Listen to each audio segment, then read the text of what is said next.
Welcome back to the Wrestling with Words podcast. My name is Cameron. I'm a writer, an editor, and your host. Here, we talk about all things related to writing and storytelling, and the goal is to help you tell better stories while also understanding how the best stories are told. Today's topic will probably relate to just about every writer out there, regardless of genre, age group, or where you're at in your own career. On their own, these 4 do's and don'ts of dialogue might not be as powerful individually, but holistically and conceptually put together will help make your dialogue more interesting and engaging, while also making it feel realistic and have actual impact and value. The first don't of writing dialogue is to avoid monologues. This is something that I'm sure every writer starts out or has at one point in time overdone. I can distinctly remember that with myself, I overdid internal monologues more than I should have early on in my writing career.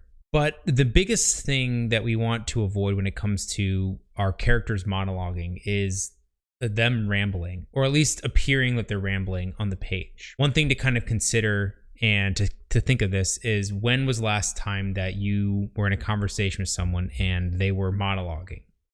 It probably felt preachy, or that you were being lectured. And the same kind of happens in our stories and on the page. Dialogue is a little more dynamic than that. There's a give and a take. There's a back and forth to it.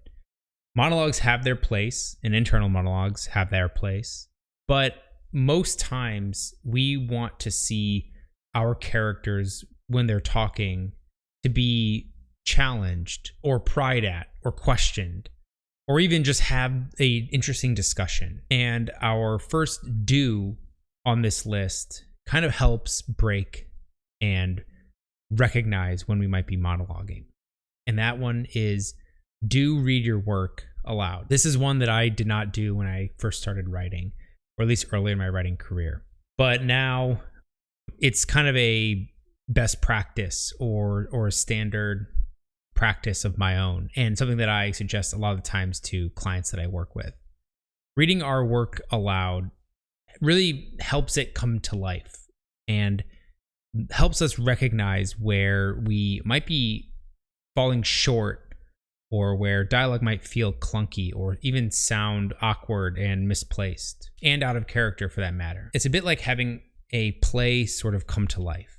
We can start to see this conversation or see our dialogue in real time, and then position our characters however they might be in the scene or in this conversation.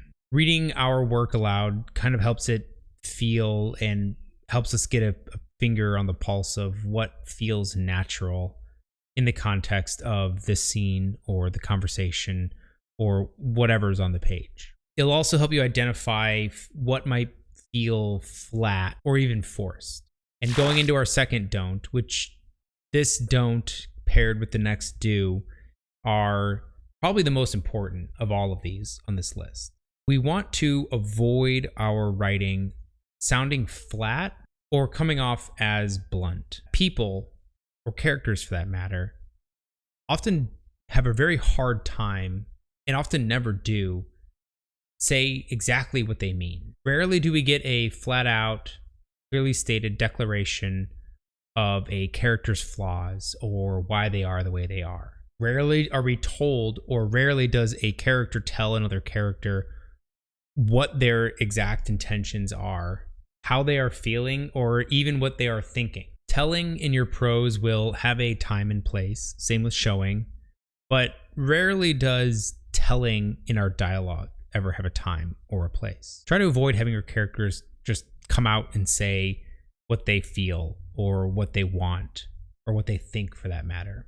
Some ambiguity in their motives, their messy messaging, and even just skirting around a subject will add more tension to your conversations, and it will also feel more realistic. And the second do on this list is to lean into that subtext. This is often more interesting, more engaging, has more tension in it than what is actually being said. It's more often the things that aren't said that are more interesting and are more important. Again, showing and telling in prose has its place. But when one character is talking to another character, them just telling is often a missed opportunity. People have a hard time speaking about their feelings, filtering out their biases, acknowledging their flaws, and filtering their takes and commentary. These are all very natural human occurrences.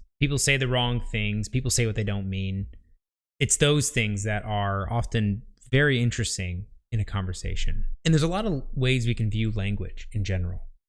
Language can sometimes be like a sparring match filled with parries and feints. One misstep and that's it. But it can also be a bit like a tennis match where one character is in charge the whole time, sending the other character back and forth across the court, trying desperately to maintain some sort of grasp or keep up with whatever the conversation is.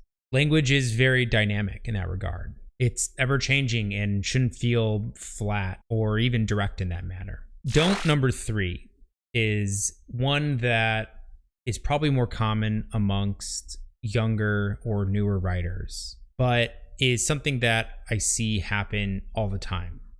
And sometimes I find myself that I'm a little bit guilty of it, but this gets usually hammered out during revisions or during an editing phase. And that is to avoid using many different dialogue tags. This may feel like something that needs to be done to spice up the prose or to show how well versed you are and show that you have these sort of creative writing chops.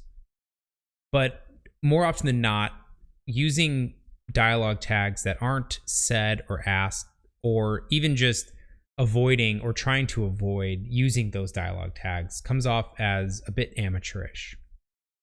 I don't mean that in a negative way. A sort of soft rule is that 90% of our dialogue tags should consist of said or asked. And the other 10% can be those sort of more complex dialogue tags. But we really want to avoid using these other dialogue tags. This, again, kind of falls into the bucket of telling and showing. It almost feels like you're forcing us to interpret, or you're forcing an emotion onto a statement that's being said. There are a lot more creative ways that we can express how someone is shouting rather than just saying they shouted. There are also better ways to write or express how a character might perceive the way that someone, or how they are feeling about the way that someone said something, as in a response. But that does lead us into the next do on our list, and that is to use said more than you think you should. Said and ask are the bread and butter of dialogue tags, and for good reason. If you feel that this is constraining your creative ability to express your dialogue, try and think of more creative ways to express or conjure up the emotion that you want to invoke that a character is using when they're speaking. Combining dialogue tags with movement and action can often carry a lot of weight in a good way, and often be the backbone of establishing an emotional response or emotion in your dialogue. Sticking to said and ask will force you to come up with other ways and look at your characters and see what their mannerisms are and how they express themselves in the context of a conversation. We don't want to just slap a complex verb as a tag, as that can sometimes feel like you are forcing the reader to interpret a certain thing that someone's saying in a certain way.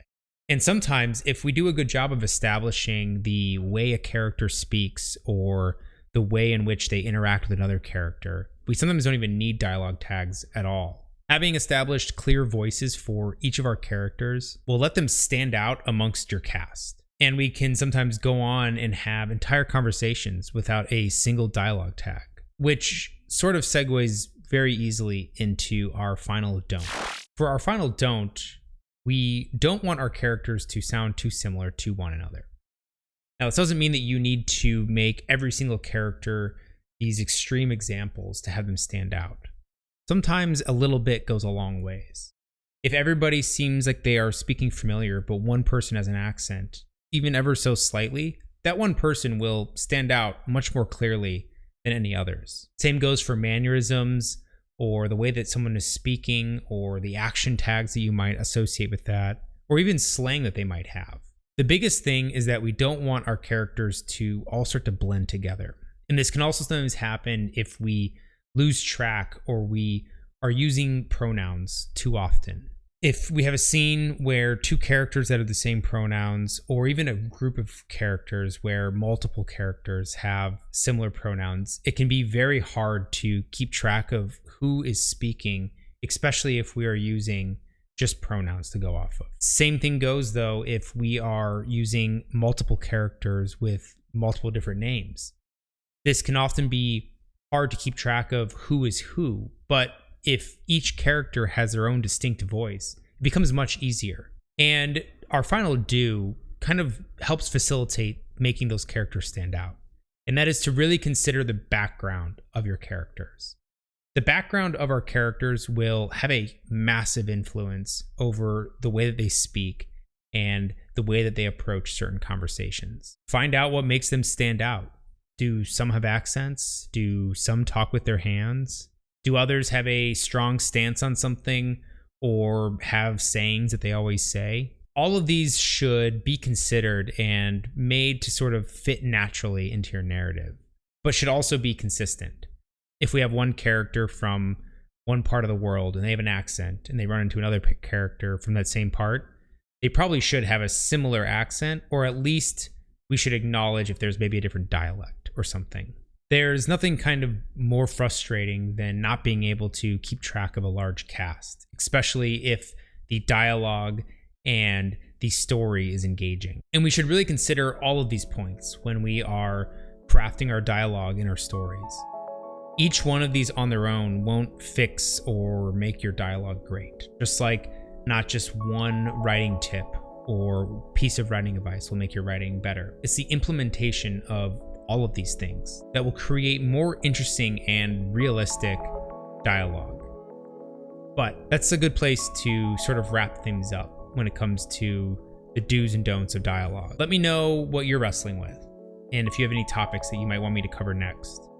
You can do so by either sending me an email, messaging me on any of the social media apps, or leaving a comment down below. That's all to say. Thanks for watching, and thanks for listening, and I'll see you next time.